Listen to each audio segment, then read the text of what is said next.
Jelang pemilihan kepala daerah serta untuk meminimalisir kesimpangsiuran informasi baik di tingkat kecamatan hingga desa serta RT dan RW terhadap warga.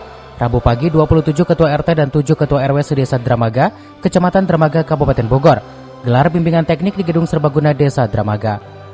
Peran fungsi jabatan Ketua RT dan RW di lingkungan masyarakat tingkat desa kini jadi tumpuan pemerintah karena selain sebagai penyambung lidah antara pemerintah dan warga, Ketua RT dan RW pun harus bisa mengajak warganya untuk bisa memahami fungsi hukum maupun tugas pemerintah terhadap warganya. Tahun politik yang kini tinggal dihitung bulan di tingkat Kabupaten Bogor hingga Provinsi Jawa Barat berharap agar peran Ketua RT dan RW bisa mengajak warganya untuk selalu menjaga netralitas hingga suaranya agar bisa disalurkan di bilik suara nanti. Adalah peningkatan kapasitas untuk para struktur RT dan RW di Desa Dramaga yang didanai dari dana BHPRD tahun 2024.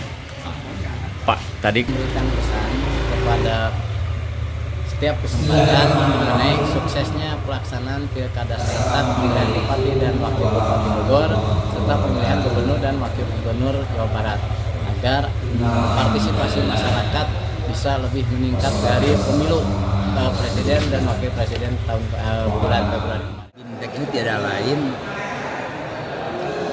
agar para ketua RT dan RW lebih memahami terkait dengan peran dan kapasitasnya, lebih memahami terkait dengan tupoksinya, agar bisa lebih memaksimalkan RT RW itu melayani masyarakatnya di wilayah masing-masing.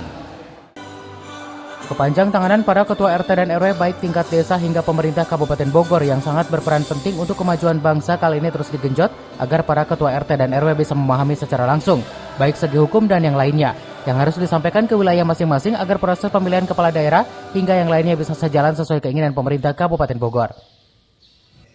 Dari Dramaga, Kabupaten Bogor, Iman Abdurrahman melaporkan.